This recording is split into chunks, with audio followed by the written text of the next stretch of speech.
তারা নামাজ পড়ে কিন্তু নষ্ট করে। অর্থ হইল তিনটা। এক, যে ব্যক্তি নামাজ পড়ে কিন্তু সবসময় বিলম্ব করে, যথাসময়ে নামাজ পড়ে না। দুই, যে নামাজ পড়ে কিন্তু নামাজের ফরজ ওয়াজিব রুকু সেজদা তাসবিহ এগুলো ঠিকমতো আদায় করে না। তিন, যে নামাজ পড়ে কিন্তু নিয়মিত জামাত ত্যাগ করে, মানে নামাজের জামাতে পড়ে না।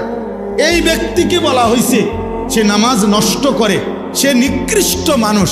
তাইলে যে নামাজই পড়ে না সে কি? সে কোনো আইটেমের মধ্যেই নেই।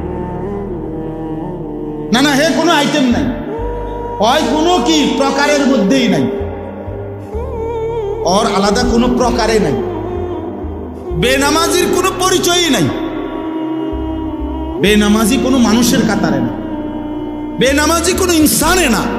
বেনামাজি কাল আনআম, চতুষ্প জন্তুর মতো, অথবা তার চাইতে নিকৃষ্ট উপরে।